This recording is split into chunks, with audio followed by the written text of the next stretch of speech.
ഇതാ ടിക്കറ്റ്. ആ പോട്ടെ പോട്ടെ. Hello hello, ticket ticket. ടിസിയോ? ഏത് വകുപ്പില്? ഓഹോ, ഡ്യൂട്ടിയിലിരിക്കുന്ന അനന്തം പോലീസിനോട് വകുപ്പ് ചോദിക്കാൻ മാത്രം ആളായോ താൻ? നാട്ടിൽ നിയമം നടപ്പാക്കാൻ 24 മണിക്കൂറും ഈ ഉടുപ്പ് വിട്ട് ഡ്യൂട്ടി നോക്കുന്ന ഉദ്യോഗസ്ഥനാ. വകുപ്പ് ഞാൻ പറയണോ? ഏത് വകുപ്പായാലും ശരി, യാത്ര ചെയ്യാൻ ടിക്കറ്റ് എടുക്കണം. ചേട്ടാ, തർക്കം വേണ്ട, ഈ ടിക്കറ്റ് ഞാൻ എടുത്തോളാം. വേണ്ട, അനന്തം പോലീസിന് ആളുടെ ഔദാര്യം ആവശ്യമില്ല. ഒരു നിയമപാലകന്റെ അവകാശമായത്. ഞാൻ ഇതിൽ തന്നെ യാത്ര ചെയ്യും. Veterinary doctor? അതെ. എവിടുന്ന? നാട്ടിൽ നിന്ന് വരിക. സ്റ്റേഷനിൽ ഇറങ്ങിയപ്പോഴാ ഓട്ടോ സ്ട്രൈക്ക് ആണെന്ന് അറിഞ്ഞത്. ഇതല്ലേ വർഗം. ഒരു ഇന്റലിജൻസ് മെസ്സേജ് ഉണ്ട്. ഏത് നിമിഷവും അവൻ ഈ നാട്ടിലെത്തും. എനിക്ക് ബസ് സ്റ്റാൻഡ് ഒന്ന് സെർച്ച് ചെയ്യണം. അങ്ങോട്ട് പോവാ. Message message. Hello hello, Anantham police speaking. എല്ലാ ബസ്സും അരിച്ചു പറക്കണം. പെർമിഷൻ ഇല്ലാതെ ഒരു ബസ്സും സ്റ്റാൻഡിൽ കയറാൻ അനുവദിക്കരുത്. Over over over. അതെ, വട്ട് കേസാ. അയാൾ തെരഞ്ഞെടുക്കുന്നത് സ്വന്തം മോനെ തന്നെയാ. അവൻ ജയിലിൽ നീ നാട്ടിലെത്തി കഴിഞ്ഞു. ആരാ? ഹരീന്ദ്രൻ. ഞാൻ എത്തിക്കൊണ്ടിരിക്കുകയാണ്. സുഹൃത്തുക്കളെ, വിദേശ ബീജത്തെ ഒറ്റപ്പെടുത്താൻ ഒരു കൈ സഹായിക്കുക, നാടിൽ കൊണ്ട് നാട് നന്നാക്കാൻ ഒരു കൈ സഹായിക്കുക എന്നീ മുദ്രാവാക്യങ്ങളുമായിട്ട് ഒച്ചിറ വേലി നയിക്കുന്ന മൊബൈൽ നിരാഹാര സമരം പുതിയ വഴിത്തിരിവിലേക്ക്.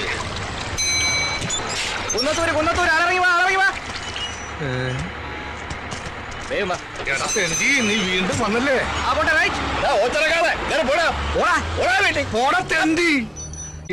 മൃഗവൈദ്യ, ഇപ്പൊ ഞാൻ പിടിച്ചിരിക്കുന്നത് അങ്ങ് കേന്ദ്രത്തില. ഒന്നുകിൽ നിനക്കൊരു ട്രാൻസ്ഫർ, അല്ലെങ്കിൽ നിന്റെ വീട്ടുകാർക്കൊരു ബോംബ് പൊട്ടിയ ഡെഡ് ബോഡി. ഏത് വേണമെന്ന് നിനക്ക് ഇപ്പൊ തീരുമാനിക്കാം.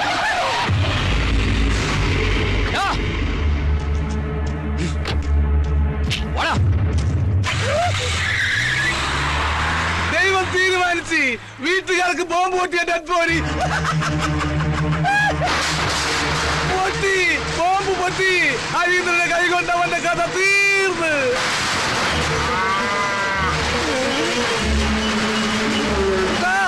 കുട്ടാ ഓടല്ലേ.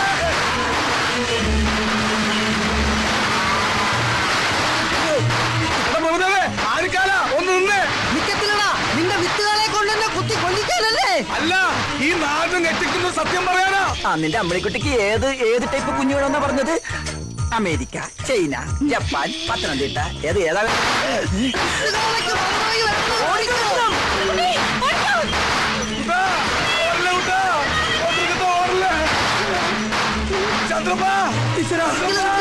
എന്നെ കൂടെ കൊണ്ടുപോ. നീ ഓടി ഒന്ന് വിട്ടോ. വിത്തുകളെ ഉന്നം വെച്ചിരിക്കുന്ന എത്തമ്മയാടാ. പണ്ടേ അവനൊരു കണ്ണുള്ളതാ. ഈടനെ ഉറപ്പാ. നീ എന്തിനാണ് എത്ര സ്പീഡാ പോകുന്നത്? കാല രത്നമ്മയുടെ പുറകെ പോയി. ബ്രേക്ക് ഞാൻ എപ്പോഴേ പിടിച്ചേനെ. അപ്പം ബ്രേക്ക് ഇല്ലേ? നിർത്ത്. ഇത്ര സ്പീഡിൽ എങ്ങോട്ടേക്കാ? ആ കരിങ്കണ്ണ വേലുവിന്റെ കാല ഇട്ട് ഓടിക്കുവാ. ആണോ? മാറി ബ്രേക്ക് ഇല്ല. വണ്ടി സ്റ്റാൻഡിൽ വെച്ച് സൈക്കിളോട്ട് പഠിക്കാറാ.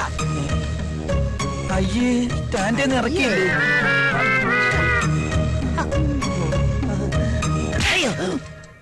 ഇത് നിന്റെ ഡോക്ടർക്ക് കരുതി വെച്ചിരുന്നതാ. അവനത് വാങ്ങാനുള്ള യോഗം ഉണ്ടായിരുന്നില്ല. ആ ഹരീന്ദ്രന്റെ കൈ കൊണ്ടവൻ ചത്ത്. ഇതെന്തിനാ? ഇത് നിനക്കുള്ളതാ. എനിക്കിട്ട് പാര വെച്ചിട്ട് ആ മൃഗവൈദ്യന്റെ കൂടെ ചേർന്നതിന് ഇനി വൈദ്യനില്ലാത്ത ആശുപത്രിയില്ലേ തവിട്ട് ഡോക്ടർ ഞാൻ. ഓ, ഇവന് കിട്ടിയിട്ടില്ലേ? മതിയാ?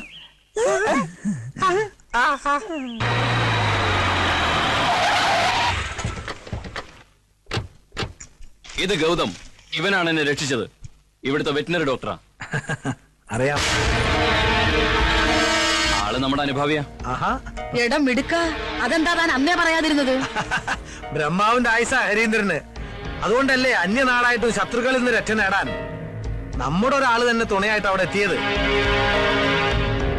ഞാൻ എന്ത് സഹായമാ ഇതിന് പ്രതിഫലമായിട്ട് നിനക്ക് ചെയ്യേണ്ടത്? ഇവിടുന്ന് ട്രിവാൻഡ്രത്തേക്ക് ഒരു ട്രാൻസ്ഫർ പറഞ്ഞോളൂ. ചെറിയ പ്ലീസ്. പകരം ചെയ്യേണ്ടവൻ ഞാനല്ലേ.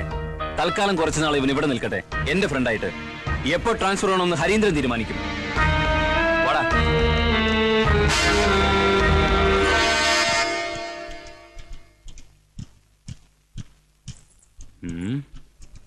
വാടി ഇവിടെ. ലുക്ക്, ഇതെന്റെ ഭൂമിക. ആരോമലാൾ, പ്രേയസി, കാമുകി എന്നൊക്കെ പറയും. പക്ഷേ ഹരീന്ദ്രൻ പറയും എന്റെ മണവാട്ടിയെന്ന്. കം, ഇത് ഡോക്ടർ ഗൗതം, എനിക്ക് റീബർത്ത് തന്നവൻ. ഒരുപക്ഷെ നിന്റെ പ്രാർത്ഥന കൊണ്ടാവാം. ചിലപ്പോ താൻ കരുതും എന്നെപ്പോലൊരു മുരടനെ ഈ സുന്ദരി പെണ്ണ എങ്ങനെ ഇഷ്ടപ്പെട്ടു. അതാണ് ഹരീന്ദ്രൻ, അതാണ് എന്റെ ഭൂമിക. ഞങ്ങളുടെ രണ്ടുപേരുടെയും മനസ്സിന്റെ നിറം ചുവപ്പാണ്, രക്തച്ചുവപ്പ്.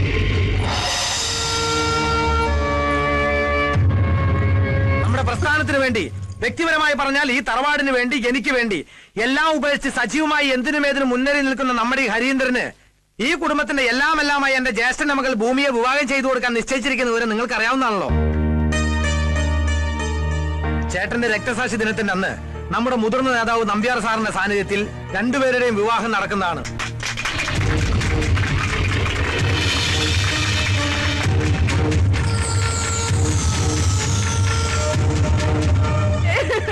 ഇനി ഞാൻ എങ്ങനെ ആൾക്കാരുടെ മുഖത്ത് നോക്കും? എന്താ സംഭവിച്ചത്? ഇനി എന്താ സംഭവിക്കാനുള്ളത്? എന്റെ മാനം കളഞ്ഞില്ലേ നിങ്ങളുടെ കാള? കാളയുടെ ഒരു യോഗേ, കാളയോഗം. അവൻ ഉപദ്രവിച്ചു. ഇനി ഞാൻ എന്തിനു ജീവിക്കണം? ഇത്രയും കാലം കാത്തു സൂക്ഷിച്ച മാനം ഒരു നിമിഷം കൊണ്ട് പോയില്ലേ? അത് പിന്നെയും പോയാ? കണ്ടില്ലേ നാശം? ഇപ്പോഴും അവിടെ നിന്ന് സ്വീകരിക്കുക. അമ്പട കള്ള കാര്യം ഒപ്പിച്ചല്ലേ? ഭാഗ്യവാൻ. അടുത്ത ജന്മമെങ്കിലും നീയായിട്ട് പിറന്നാ മതിയായിരുന്നു.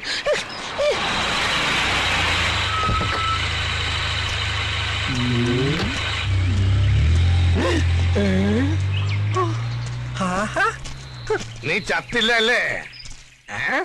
സാറ് ചാവാത്ത സ്ഥിതിക്ക് നമ്മൾ അതും കൊണ്ട് നടക്കണോ? അവൻ കൊടുത്തേക്ക്. എന്താ നേരത്തെ നീ എനിക്ക് തന്നില്ലേ? അതാ എന്താണ് ഇവന് കൊടുത്തതാ. ഇവ പണ്ടേ ഇങ്ങനെ വാങ്ങിച്ചാ തിരിച്ചു കൊടുക്കത്തില്ല.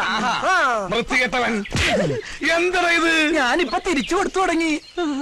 അവൻ ഇത്ര പെട്ടതും നന്നായ.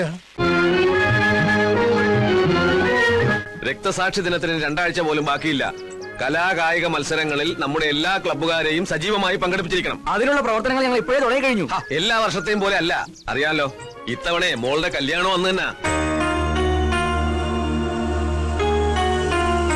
ശരി, അപ്പൊ അങ്ങനെ ശരി. കാലത്തെ മുതൽ ചൊറണാൻ തുടങ്ങിയതാണല്ലോ എന്ന് പറഞ്ഞ ഇതിപ്പോ ചില്ലറപ്പെട്ട പണിയാണ്. ഹരീന്ദ്രൻ അകത്തുണ്ട്. അല്ല ജോസേട്ടാ, ഇങ്ങനെ അതെ, എന്തു തന്നെയായാലും കല്യാണത്തിന്റെ അന്ന് കേരളത്തിലെ എല്ലാ ജയിലുകളിലും നമ്മുടെ പാർട്ടിക്കാർക്ക് ഗംഭീരമായിട്ടൊരു സംഖ്യ കൊടുക്കണം. അല്ല, കല്യാണം കഴിഞ്ഞാലും നമ്മുടെ മണവാളം പൊറുക്കേണ്ടത് അവിടെയാണല്ലോ.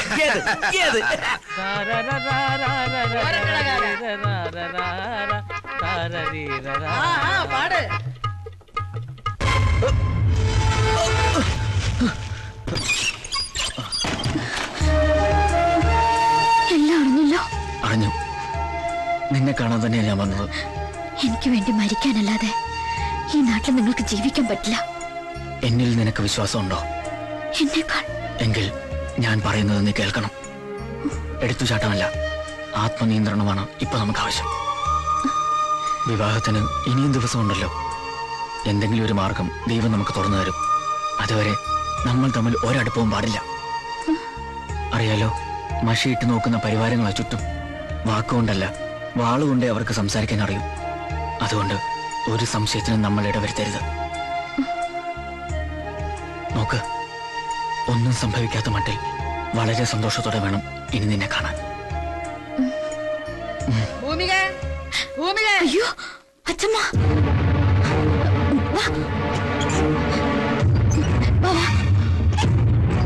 ഇതോടിപ്പിക്കോ.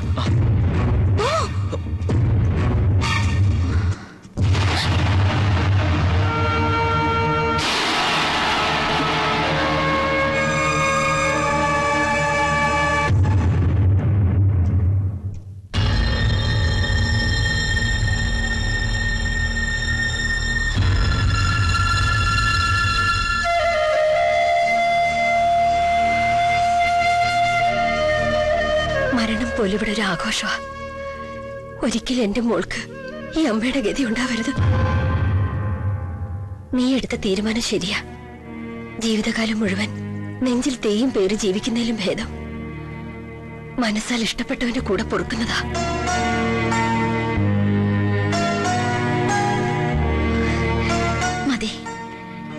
ഈ വീട്ടിൽ എന്റെ അമ്മയെങ്കിലും ഉണ്ടല്ലോ എന്നെ അറിയാനും അനുഗ്രഹിക്കാനും. എനിക്കത് മാത്രം മതി. വിപ്ലവത്തിൽ തന്റെ അത്രയും അറിവും അനുഭവം ഇല്ലെങ്കിലും താൻ വിശ്വസിക്കുന്ന അതേ പ്രസ്ഥാനത്തെ നെഞ്ചിൽ കൊണ്ടു നടക്കുന്നവൻ തന്നെയാ ഈ ഞാനും. സ്വന്തം കുടുംബ ബന്ധങ്ങൾ കണ്ടറിയുന്നവന് മാത്രമേ ഒരു നല്ല ജനനേതാവാകാൻ കഴിയൂ. ഏയ് വേണ്ട. ഇല്ല, കേൾക്കണം. അറിയോ, നാട്ടുകാരുടെ മുന്നിൽ ഇപ്പോ അനന്തൻ പോലീസ് ഒരു കോമാളിയാ. ആ വേഷം എന്റെ അച്ഛൻ സ്വയം കെട്ടിയതാ. എനിക്ക് തിരിച്ചറിവുണ്ടായപ്പോ ഞാൻ തിരഞ്ഞെടുത്ത വഴി നടക്കാൻ എന്നെ അനുവദിച്ചില്ല. അതിന്റെ ആഫ്റ്റർ എഫക്റ്റാ എന്റെ അമ്മയുടെ മരണം പോലും. Never look back. ഒരിക്കലും തിരിഞ്ഞു നോക്കരുത്. തിരനോട്ടമാണ് സഖാക്കളുടേത്. ഇപ്പോഴെന്നല്ല, എല്ലായ്പ്പോഴും. കമ്മിറ്റ്മെന്റ്സിനും സെന്റിമെന്റ്സിനും അവിടെ സ്ഥാനമില്ല.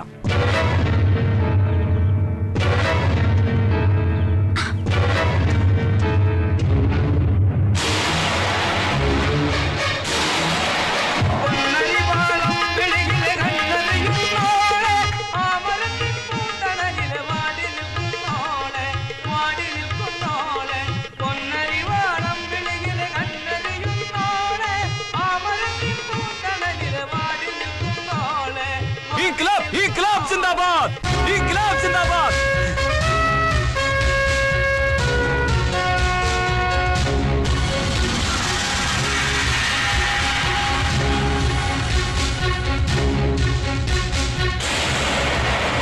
നീ ഒന്നും പറയണ്ട. ഒരു ട്രാൻസ്ഫർ അല്ലെങ്കിൽ ജോലി റിസൈൻ ചെയ്തിട്ടാണെങ്കിലും ഉടൻ നീ അവിടെ നിന്ന് തിരിക്കണം. ഞാൻ എത്ര തവണ നിന്റെ മൊബൈലിലേക്ക് വിളിച്ചോന്നറിയോ? അമ്മ, ഇവിടെ മൊബൈലിന് റേഞ്ച് ഇല്ല. അത് ടോട്ടലി ഡെഡാ. അമ്മ വിചാരിക്കുമ്പോൾ ഇവിടെ ഒരു കുഴപ്പമില്ല. കുഴപ്പമില്ലെന്നോ?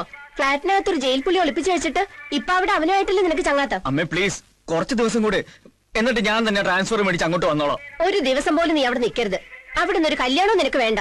നിന്നെ കൈയോടെ കൊണ്ടുപോകാൻ അമ്പി അവിടെ നിന്ന് തിരിച്ചിട്ടുണ്ട്. അയ്യോ അമ്മേ,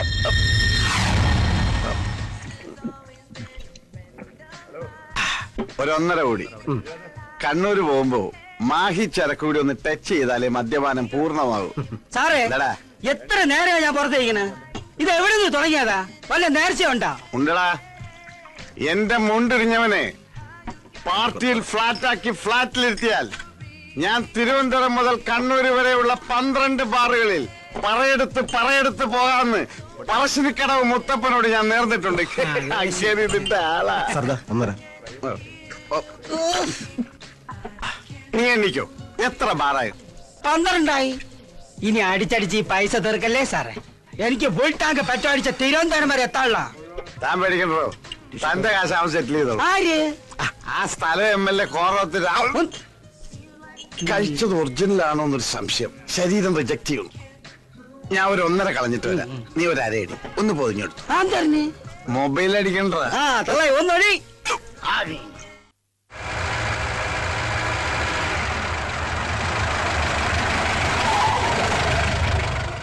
തള്ളേ അടിച്ച് കൊഞ്ചായി കിടക്കണ് സാറേ.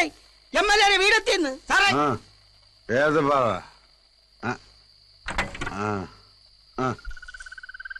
തള്ളേ മുണ്ടില്ല. നീ മുണ്ടരുത്. 4550 രൂപയിലെ നിന്റെ കാശ് ഞാൻ മുണ്ടിക്കോളാം. സാറേ, അണ്ടർവെയറില്ല. ഈ മുണ്ടെടുത്തോണ്ടോണ. ഇതാ. ഓ, എനിക്ക് വയ്യല്ല തള്ളേ. ആരെങ്കിലും ആകട്ടെ, തള്ളിമുണ്ടെങ്കിൽ കള്ളിമുണ്ട്. ആരാ നിരാഹാരം കിടക്കണത്? ഓ, കണ്ണൂർ സെക്രട്ടേറിയറ്റ് ആയിരിക്കും. ഓ, ചത്തുപോയാ? ആ, കണ്ണൂർ ആ സ്ഥലം ആരെങ്കിലും കൊന്നതായിരിക്കും. തൊടാൻ നിക്കണ്ട, പിന്നെ CBI വരും.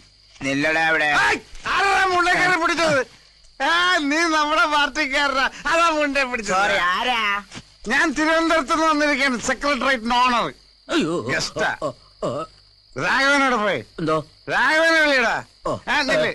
ആദ്യം 4550 രൂപ എടുത്ത് കാർ സെറ്റിൽ ചെയ്യും. അത് കഴിഞ്ഞിട്ട് ഫുഡ് എടുത്ത് മട്ടേ നീ വണ്ടി തിരിച്ചിട്ട് കാശിപ്പോരും. അച്ഛമോ എന്താടാ? അതെ, സെക്രട്ടേറിയറ്റിൽ നിന്ന് ഒരു ഗസ്റ്റ് വന്നിട്ടുണ്ട്. പെട്ടെന്നൊരു 4550 രൂപ എടുക്കണം. ആരോടോ? ഒരു ഗസ്റ്റേ.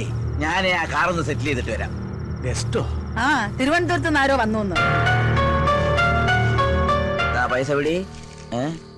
ഇയാളിതെവിടെ പോയി? ഇവിടെ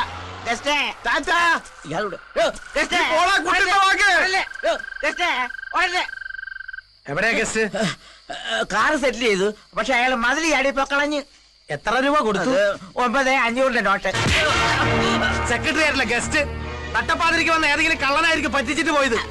നടപ്പും ബാബുവും കണ്ട ക്യാപ്റ്റൻ രാജിന്റെ അനിയനാന്ന ധാരണ. നാളെ രാവിലെ കാശ് ഇവിടെ കിട്ടിയിരിക്കണം. കതറിട്ട ഗോസ്റ്റേ, നീ എവിടെയായിരുന്നാലും നിന്നെ ഞാൻ പൊക്കിയിരിക്കും.